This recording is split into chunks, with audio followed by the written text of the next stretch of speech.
हज़रत हुसैन अलैहिस्सलाम का जुब्बा पड़ा है, कुर्ता, वो आप देख सकते हैं यहाँ पे। हज़रत फ़ातिमा का जुब्बा पड़ा है। उसके अलावा हज़रत मूसा की लाठी इस कमरे के अंदर पड़ी है। हज़रत अली की तलवार और कुछ दीगर सहाबा कराम की तलवारें भी पड़ी हैं।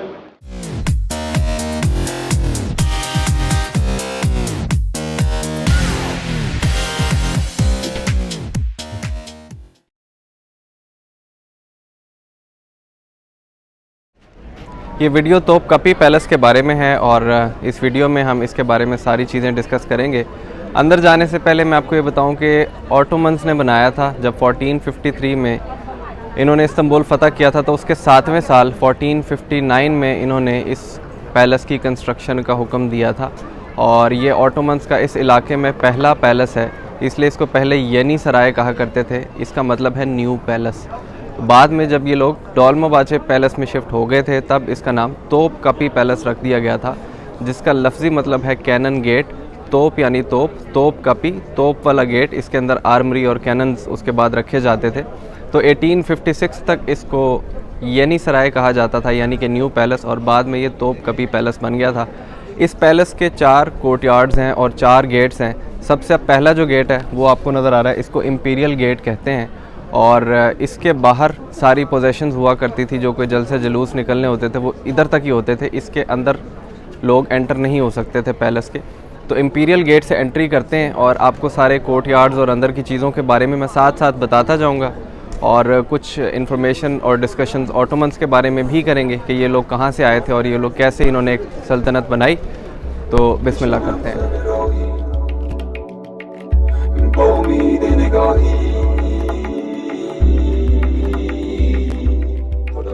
अच्छा, अंदर जाने से पहले एक और चीज़, क्योंकि ये न्यू पैलेस था, इसको येनी सराय कहा करते थे, तो फिर सोचने की बात यह है कि ऑटोमन से पहले जब यहाँ पे बाइजेंटीनियंस हुआ करते थे, रोमन्स हुआ करते थे, तो क्या उनका कोई पैलेस था जहाँ पे उनका एम्परर रहता था? तो बिल्कुल उनका एक पैलेस था और उसको कहते हैं ग्रेट पैलेस ऑफ कॉन्स्टेंटिनोपल। और उसके ट्रेसेस आज नहीं मिलते। थोड़े से ट्रेसेस हैं आया सोफिया के बिल्कुल साथ, लेकिन वो एक्सकेवेट नहीं हो सकते। उसकी वजह कि उस पैलेस का एक मेजर पोर्शन ज़मीन के नीचे उस जगह पे है जहाँ पे आज ब्लू मॉस्क है, सुल्तान अहमद मॉस्क। तो उसको एक्सकेवेट नहीं किया जा सकता, क्योंकि फिर उसके लिए मस्जिद गिरानी पड़ेगी। आप अगर यहाँ से कोई रेस्टोरेंट में जाएं किसी एरिया में जहाँ से आपको रूफ टॉप से आया सोफिया नज़र आएगा, तो आया सोफिया के बिल्कुल साथ आपको उसके कुछ थोड़े से ट्रेसेस नज़र आते हैं ग्रेट पैलेस ऑफ कॉन्स्टेंटिनोपल के। तो अब वो एक्सकेवेट नहीं हो सकता, उसके बिल्कुल थोड़े से रिमेन्स हैं। And then again of course फिर ऑटोमन्स आए थे तो उन्होंने ये पैलेस बनाया। अच्छा, वेदर आज काफ़ी क्लाउडी है तो लाइट का थोड़ा सा इशू होगा। So this is Aya Sofia mosque and ये एंट्रेंस है तोप कपी पैलेस की। This is the imperial gate और लाइन आप देख रहे हैं, काफ़ी लंबी लाइन लगी हुई है। तो चलते हैं अंदर, पहले कोर्टयार्ड में एंट्री करते हैं।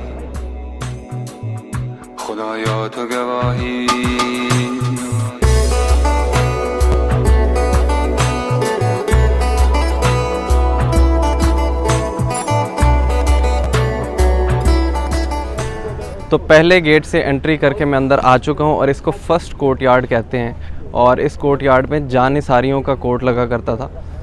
जानिसारी एक ऐसा फ़ौज का दस्ता था जो कि एक ऑटोमन फ़ौज का दस्ता था और वो बहुत अग्रेसिव किस्म की लड़ाई किया करते थे।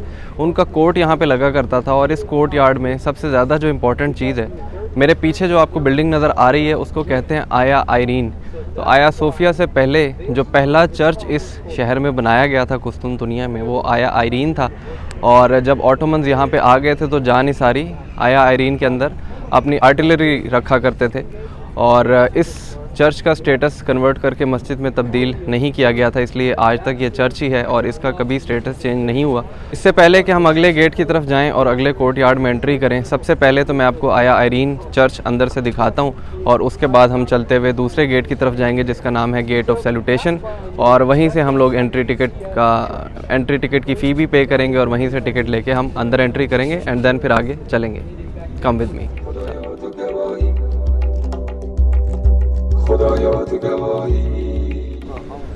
तो आया आयरीन चर्च की तरफ मैं इस वक्त पैदल चलते हुए जा रहा हूँ। और इससे पहले के अंदर जाऊँ आपको बताऊँ कि जब इस्तांबुल बनाया गया था, कॉन्स्टेंटीन I ने जब बनाया था, तो पहला चर्च था आया आयरीन जो कि इस्तांबुल में तामीर किया गया था। और आया सोफिया के बाद जो सबसे ज़्यादा हाई स्टेटस वाला रिलीजियस चर्च या रिलीजियस कोई बिल्डिंग है तो वो आया आयरीन है। और आई एम श्योर कि इसको बहुत सारे लोग इग्नोर कर देते होंगे जब भी वो पैलेस आते होंगे, लेकिन मैं आपको दिखाता हूँ ये कि एक्चुअली बहुत इंपॉर्टेंट बाइजेंटीनियन लैंडमार्क है।